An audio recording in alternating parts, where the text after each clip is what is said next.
bem-vindas então a mais uma aula do nosso maravilhoso mundo do direito penal. E hoje nós teremos, até que enfim, né, a nossa última aula de prescrição. Ô Dani, glória a Deus, uma materinha também extensa essa, né? Era um pouquinho extensa porque nós dividimos ela em várias aulas para que o entendimento ficasse mais fácil. Então hoje nós vamos estudar o lapso temporal da PPE e fechamos, né, então esse conteúdo. Mas para comemorar esse conteúdo extenso, esse conteúdo difícil, nós vamos fazer o quê? Nós vamos fazer uma live no Insta, terça-feira, às 9 horas. Então, se você não segue a gente ainda lá no Insta, segue lá para você ter acesso a essa live, Prof. Dani Uriê. E assista lá, para que você possa, então, ver, porque essa live vai ser uma live onde nós iremos resolver alguns exercícios de prescrição.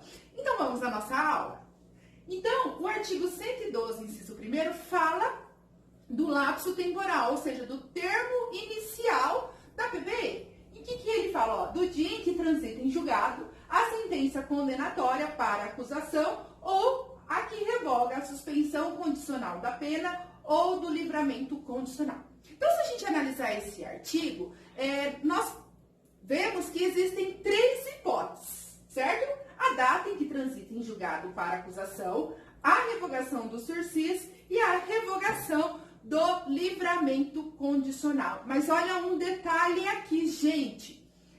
Do dia em que transita em julgado a sentença, e aqui eu tenho que entender que na PPE, o que acontece? Eu tenho trânsito em julgado definitivo, ou seja, irrecorrível. Então, por causa disso, ela não se confunde, certo, com a PPP superveniente. Por quê? Porque a PPP superveniente, ela tem apenas o trânsito em julgado para acusação. E na PPE, é tanto P, né? O que acontece? Eu já tenho um trânsito em julgado definitivo. Por quê? Porque eu já estou na esfera da execução, certo? Então, vamos analisar cada uma delas? Olha lá. Então, a primeira parte fala o seguinte: do dia em que transita em julgado a sentença condenatória para a acusação. Então, este é o termo inicial. Então, o termo inicial é a data em que transita em julgado para acusação. Como eu falei para vocês, não confundam com a PPP superveniente. Por quê? Porque nela há apenas o trânsito em julgado para acusação e não há o trânsito em julgado irrecorrível, ou seja, definitivo. Já para PPE tem. Como assim, Dani? Não estou entendendo. Olha só que simples. Eu montei aqui dois gráficos numa linha do tempo e vou mostrar para vocês.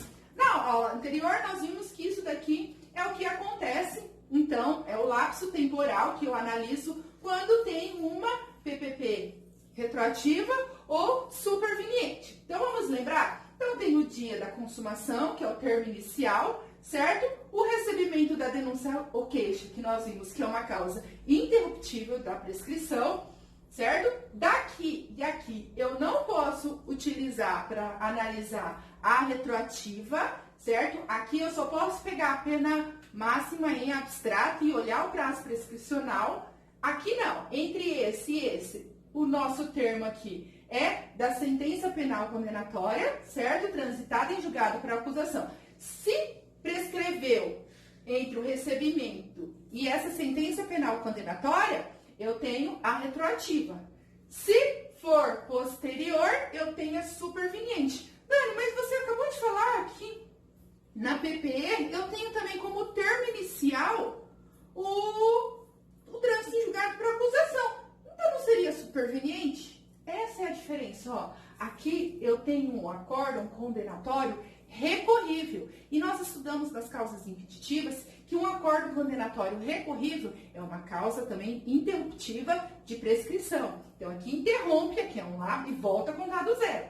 Aqui, ó, eu tenho um trânsito em julgado definitivo, ou seja, transitou em julgado. Não cabe mais recursos. Então, quando eu faço essa análise do trânsito em julgado definitivo entre a sentença penal condenatória transitada em julgado para acusação e o trânsito em julgado definitivo da sentença, eu estou olhando a PPP-E, certo? A PPE, a prescrição da pretensão executório. Dani, e se tiver um acordo condenatório recorrível e eu olho para trás, olhando a sentença penal condenatória com trânsito em julgado para acusação e um acordo condenatório recorrível? Aí eu estou analisando a PPP superveniente, ou também chamada de intercorrente. Então, eu espero que tenha ficado muito claro essa diferença entre a superveniente e a executória.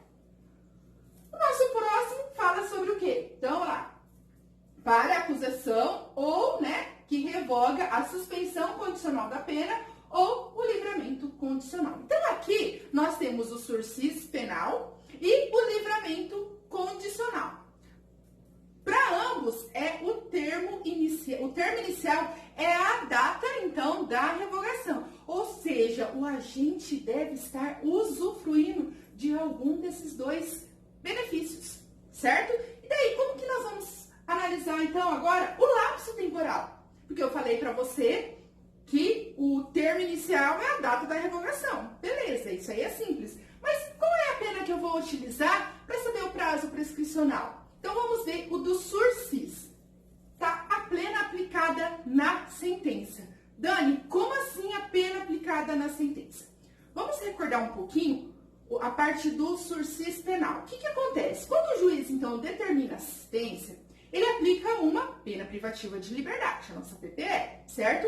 Depois, ele suspende a pena, ou também chamado de sursis penal, por quê? Porque apresenta os requisitos para a aplicação do sursis penal. Então, o que o juiz vai e faz? Ele aplica o sursis penal. Então, qual é a pena que eu vou utilizar? É essa pena privativa de liberdade, antes do juiz fazer o quê? Antes do juiz converter ela em sursis penal. É ela que eu uso. É ela que eu uso, pego essa pena que ele aplicou, vou lá na minha tabelinha do 109, certo?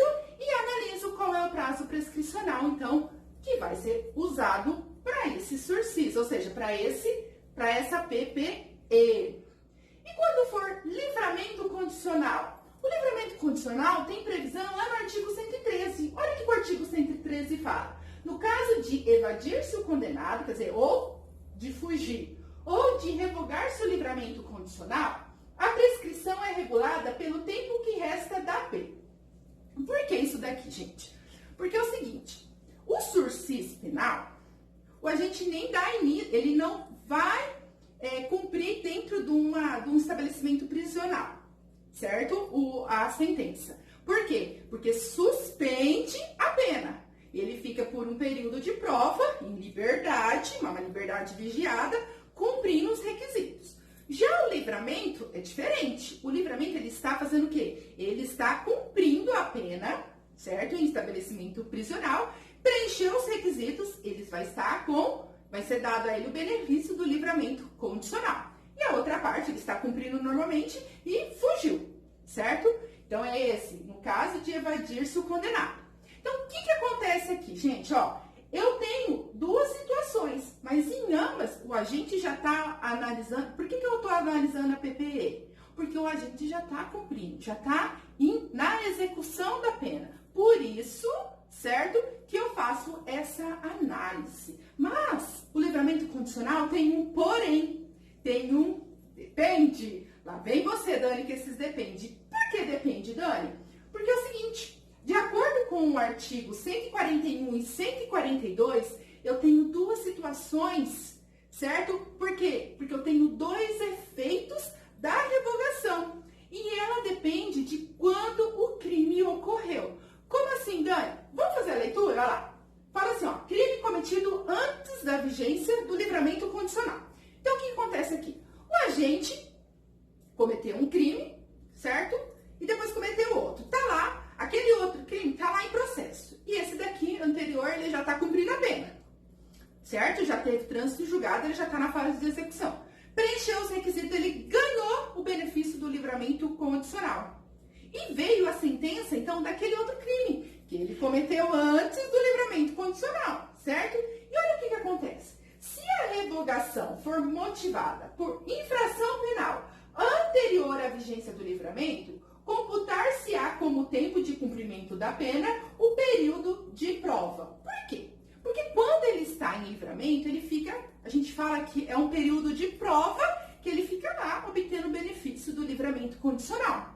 Então, se o crime foi cometido antes, certo? Da vigência do livramento condicional, desconta o tempo que faltava para cumprir e eu uso então esse resultado para calcular o prazo, certo? Isso é fácil. Agora nós temos um outro efeito da revogação, que é o quê? Quando o crime é cometido depois da vigência do livramento condicional. Ou seja, o cabra ganhou o benefício do livramento condicional e foi lá e cometeu o crime de novo. Olha só. E o que acontece? Aí, a lei de execução penal é um pouco mais rígida. E é claro, o agente estava usufruindo o benefício do livramento condicional e foi lá durante esse período de prova, e cometeu um novo crime. Então, o que acontece? O artigo 142 fala o seguinte, ó. No caso de revogação por outro motivo, não se computará na pena o tempo em que esteve solto liberado. E tampouco se concederá, em relação à mesma pena, novo livramento. Dani, e você colocou aí 2 posicionamentos. Por que você colocou 2 posicionamentos? Porque é o seguinte, lembra quando nós fizemos a leitura do artigo 113? Não fala nada dos efeitos da revogação. Então, aqui eu tenho 2 correntes. A primeira corrente entende que não vai descontar nada e usa a pena que faltava para cumprir. Ou seja, vou de acordo com o artigo 142. Por quê? Porque ele cometeu durante a vigência. Pensa o seguinte, ele cometeu e fugiu. Certo? Ele ficou aí, ele tinha que cumprir o livramento condicional 4 anos e cumpriu 2 e cometeu um novo crime e fugiu. Olha só, eu vou descontar esse tempo ou não vou descontar esse tempo? É isso que o artigo está falando.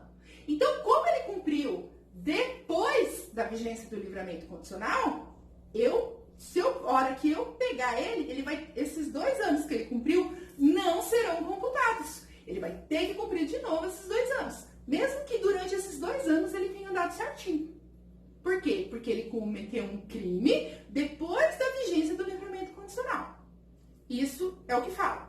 Agora, nós não estamos falando em revogação, né? Nos efeitos da revogação do livramento condicional. Mas eu estou falando dos efeitos que o quê? Que tem essa revogação no sentido de prazo prescricional, no sentido de prescrição. E daí? Aí eu tenho uma outra corrente que fala o seguinte, que desconta sim o tempo. Por quê? Porque o artigo 113 não fala nada. Ele fala assim, sempre pelo restante. O artigo fala isso. Ele não faz diferença entre o crime ser cometido antes ou depois da vigência. Então ele fala, como ele não fala, eu vou usar sempre pelo restante, de acordo com o princípio que do indúbio pro réu. Uma vez, eu não posso agravar, certo? Trazer algo que prejudique o agente se eu não tenho expresso em lei. Então, como não tem, indúbio pro réu, certo? Então, são esses o lapso temporal, os termos iniciais que eu vou levar em conta, então, na PPE, certo?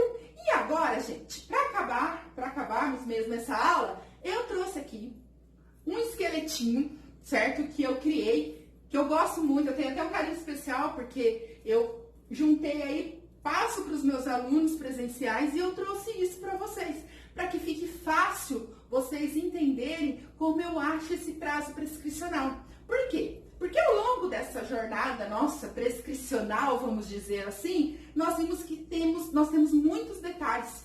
E eu não posso perder nenhum desses detalhes, porque senão eu vou errar o prazo prescricional. E como eu disse para vocês nas primeiras aulas, o prazo prescricional ele é extremamente importante para a vida profissional futura de vocês. O advogado ele deve saber muito bem analisar o prazo prescricional. Como eu disse a vocês, imagina quando você chega para o teu cliente, que vem atrás de vocês e fala, não, faz a conta lá, você vê que o cliente, o Estado perdeu o direito do ius puniendi. Você vai ser o que para o seu cliente? Um ídolo, certo? Vai ser o ídolo dele. Por quê? Porque o Estado, na realidade o Estado não cumpriu, só que você como advogado já viu. E como é direito do réu isso, o Estado tem que aceitar. Então, percebam, se eu souber calcular isso, é um benefício, eu vou ser um advogado top, vamos dizer assim, top da galáxia, certo? Então, vamos lá ver. Então, a primeira coisa que eu vou fazer quando eu pegar um problema, seja um problema de um concurso, seja um problema do exame da ordem, seja na vida, né, profissional, primeiro eu coloco qual é o crime. Se é crime, se tem concurso de agente, se tem concurso de concurso de crimes, eu tenho que colocar aqui o crime. Eu vou descrever o crime. Furto em concurso de pessoas, certo? E, por exemplo, continuado. Ó, então eu tenho concurso de agentes e concurso de crimes. Mas eu não tô falando do crime? Tô. Então eu tenho que colocar. Por quê? Porque nós vimos que faz diferença o concurso de crimes e o concurso de agentes. São detalhes que influenciam o prazo prescricional. Então eu preciso colocar. Tá bom. Aí eu vou aqui. O que é esse SPC? Dani, aquele grupo de samba que tinha antigamente, só para contrariar? Lógico que não, né, gente? Sentença penal condenatória. Os meus alunos sabem que eu amo abreviação. Às vezes você vai ver umas abreviações meio doidas aí, mas durante a aula a gente fala. Então, o que é esse SPC? Sentença penal condenatória. Então, eu vou perguntar, houve sentença penal condenatória? Sim, houve. Vou para a próxima. Não, não houve. Se não houve sentença penal condenatória, eu estou falando de quem? De prescrição. Daqui, se não houve, eu já caio no 5. Por quê? Porque eu estou falando da PPP em abstrato, da prescrição da pretensão punitiva em abstrato, porque eu não tenho sentença nenhuma. Eu vou usar a pena máxima em abstrato. Olha só como fica facinho. Mas teve, Dani, teve sentença penal condenatória. Então, eu vou para a próxima pergunta. E essa sentença penal condenatória já transitou em julgado para a acusação? Peraí. Então, eu também tenho sim e não. Se sim, olha só. Se a resposta for sim, e aí eu vou ter que ir para a próxima pergunta. E se a resposta for não, não transitou, eu continuo então analisando a pena máxima em abstrato. Ou seja, a minha análise é da PPP em abstrato. Próxima questão. Vamos dizer então que teve trânsito em julgado, então, para acusação. Teve trânsito em julgado definitivo? Dani, teve trânsito em julgado definitivo. Se eu sei que teve trânsito em julgado definitivo, eu já estou na esfera da execução. Então, eu não vou analisar nenhuma das minhas subespécies da PPP. Eu vou analisar quem? A PPE. Por quê? Porque eu tenho um trânsito em julgado definitivo. Ah, Dani, não tem. Ah, então houve trânsito em julgado para acusação? Se houve trânsito em julgado para acusação, eu vou ter só o que então? Eu vou ter uma pena estável e eu vou usar essa pena estável. E aí eu vou analisar se vai ser... E aí, gente, essa análise se vai ser retroativa ou superveniente é só na linha temporal. Que aí eu posso determinar qual que é. Então, vamos voltar lá. Houve sentença? Não. Então, se tudo aqui for... Não teve sentença penal condenatória, não houve trânsito em julgado definitivo e não houve, então eu venho aqui direto e falo que é abstrato. Teve e teve. Então eu tenho uma pena estável. Eu tenho o que aqui? Eu tenho então a PPP ou retroativa ou superveniente, que vai ser aquela que eu vou analisar aí para saber qual das duas só a hora que eu colocar na linha do tempo. Definitivo, PPE. Por que eu preciso saber tudo isso? Porque eu preciso saber qual é a pena do crime que eu vou usar. Porque se a prescrição se a minha análise é a prescrição da pretensão punitiva em abstrato, eu tenho que vir nesse crime e pegar a pena máxima em abstrato e colocar nela. Se houve trânsito em julgado apenas para acusação, eu tenho uma pena estável. E aí eu vou usar essa pena como sendo a pena do crime para mim analisar lá na minha tabela do 109. Percebe como faz a diferença? E se for definitivo, já é a pena definitiva. E aí, é essa que eu vou colocar aqui. Até aí, beleza? Vamos continuar. Causas de aumento e diminuição da pena. Nós vimos esses três últimos aqui, o 7, o 8 ou o 9, antes da gente achar o prazo prescricional, tá naquelas aulas dos fatores que influenciam no prazo prescricional. Então, eu trouxe ele para cá, porque para mim não esquecer, Por isso que é esse esqueletinho, esses passos, para que eu não esqueça. Por quê? Porque faz a diferença. Lembra? Eles influenciam no prazo prescricional, então eu não posso esquecer eles. Então vamos lá. Causas de aumento e diminuição de pena. Dani, mas você disse que as causas de aumento e diminuição de pena, eu tenho duas situações. Eu tenho quando eu analiso elas na PPP em abstrato e na PPP executória. É isso? É isso mesmo. Então vamos lá. Quando eu estiver analisando uma PPP em abstrato, e aí eu já vou ter escrito ela aqui, então eu já vou saber qual que é. Eu vou usar o quê? Todas causas de aumento e diminuição da pena. Lembrando que eu uso aqui mais aumenta e aqui menos diminui, certo? Por quê? Porque eu tenho que deixar essa pena, como ela é em abstrato, a mais gravosa possível, mais gravoso possível, para quê? Porque se prescreveu nessa parte que está mais grave, então vai prescrever de qualquer outro jeito, certo? E na PPE, eu vou olhar o artigo 70 e 71. Dani, o que é esse artigo 70 e 71? Então, são as causas de aumento de concurso de crimes.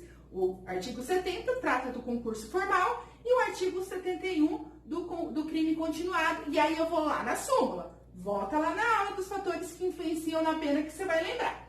Certo? Beleza. Então, aí eu vou contabilizar nesse sentido. Não tem causas? Pulo por baixo. Então, eu não tenho esse fator que influencia na pena. Então, eu não preciso nem analisar. Idade. Lembra como é importante a idade que nós vimos? Por quê? Porque se o agente for menor de 21 na data do fato ou maior de 70 na data da sentença, o prazo, e é o prazo, gente, que reduz pela metade. Não é a pena, é o prazo. O que eu venho e coloco? Ah, o agente é menor de 21. Sim. Beleza, só coloco sim. Não mexo ainda com o prazo. Reincidência. Nós vimos que a reincidência, ela só influencia como fator, ou seja, o agente só tem seu prazo prescricional aumentado em 1/3 quando eu estiver analisando a prescrição da pretensão executória. Então, se ele é reincidente, mas eu não estou analisando isso, não faz jus para mim, não tem interferência, certo? Ela só vai ter interferência como o quê? Como causa interruptiva. E o prazo prescricional. E aí, então, eu vou pegar, depois de analisar tudo isso, eu cheguei, então, a uma pena, certo? Ó, aqui, ó, se eu tenho uma causa de aumento, então eu pego essa pena, mexo nela, por exemplo, se eu estou analisando em abstrato. O que eu faço? Vou lá, então, no prazo prescricional, que é a nossa tabelinha do artigo 109. Vamos dizer, vamos lá, vamos voltar aqui, ó. Vamos dizer que esse crime é uma pena, certo? Uma prescrição da pretensão punitiva em abstrato e ele é um crime, então vamos pegar o homicídio, de 6 a 20, eu estou analisando aí em abstrato, 20 anos, só que ele foi tentado, de 1/3 a 2/3. Eu vou diminuir ele no mínimo. Não, nem vou colocar isso, gente, porque eu não vou saber de fazer de cabeça, porque gente de direito não faz matemática, certo? Então, vamos esquecer isso aí, não tem nada aqui. Pula, pula, pula, porque a professora também sem caderninho ali para fazer todas as contas não vira. Então, vamos, passa, porque melhor. Vamos lá. Mas ele era menor de 21.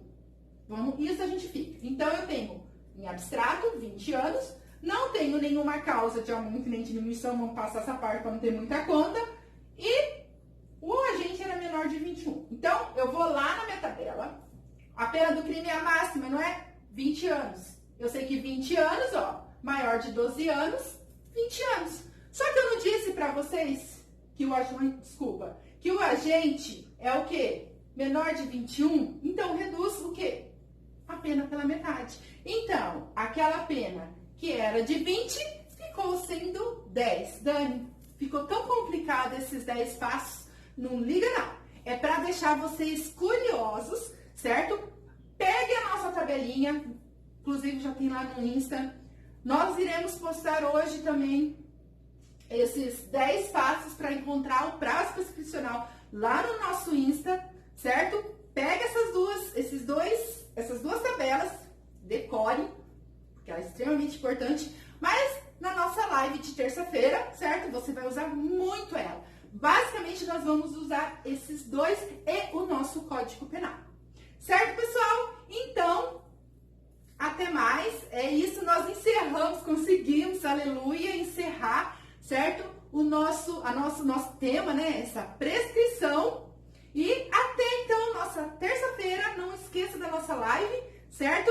O link, vai ter o link embaixo aqui, certo? Os links das nossas redes sociais e também da aula de hoje, para você poder dar aquela revisada, certo? Qualquer dúvida pode deixar nos comentários, pode mandar pelo direct, certo? Nós temos também o canal no Face, pode mandar pelo Messenger lá também. E até a nossa próxima aula do maravilhoso mundo do Direito Penal. Beijos!